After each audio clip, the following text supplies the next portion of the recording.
things come in series.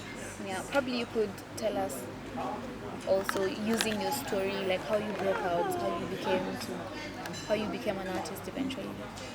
Yeah, I did my music locally in schools, the school choirs and blah. When I was, in my primary, I did my secondary where I had, between my senior 1 and senior 4, I had a decision to make between sports and music. Because at that time, that's when Africa was getting really, really introduced into the computer world. And during that time in Uganda, I remember that a few people used to talk about the fact that the world is going to become digital. So it will be very important for you to look at where many people are. So when you're choosing a career, you choose numbers, and if you have numbers, then you're rich. Good.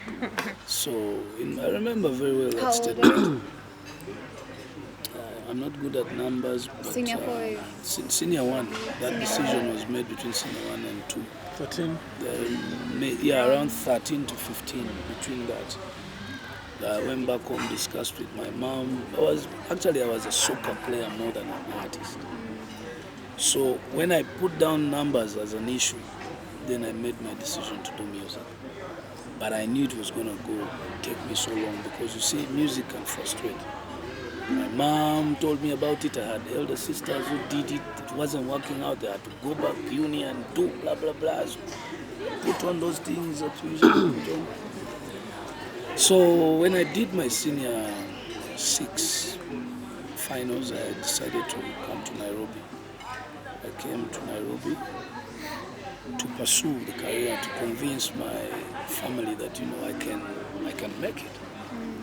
I remember I stayed on the streets. In the streets of Nairobi? Yeah, for 2 weeks. I met this gentleman called Mohammed. He used to live in South B, Ramco Court. This guy had a studio called Sync Studio. So I used to go Sync Studio. Sync Studios. So I used to go there and I show my talent, and then he decided to keep recording me, but he didn't know when I leave the studio. Because I had no money. The little money I had, I think I had like 180 shillings, Kenyan shillings. But the askari where I used to sit in the night needed to be paid for keeping my bag. Wow.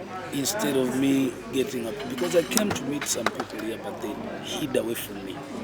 Because you're a hustler, you come, someone's told you, when you reach, you call me. So when I called this guy, made the phone busy, switched off. So I just said I'm not going back to Uganda. I came here for a mission and that's it. So one time this guy just chooses to drop me back at the hotel. I know that road that has a kamba in town. It's called where a kamba bus has been. Used to be Kochini downtown.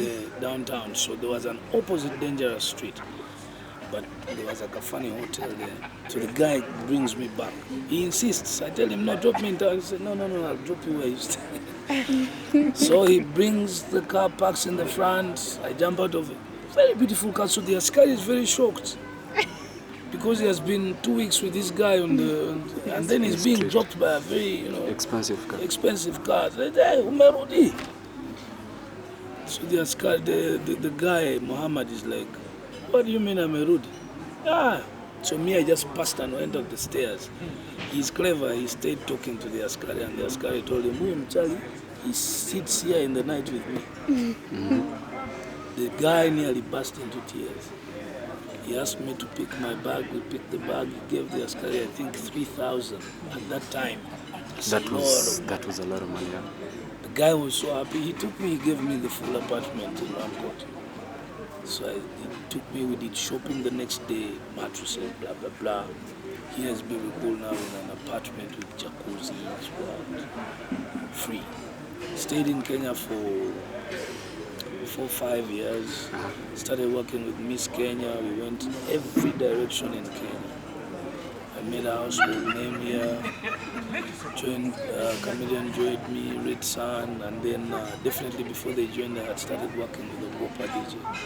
And the first artist who worked with the Gopa. As Baby was big, the Gopa was big. So basically, you can see that it's a session. After some 4 or 5 years, I had a relationship which went bad, and I decided to go home. So from that time, it became an East African industry. Yeah. An East inter.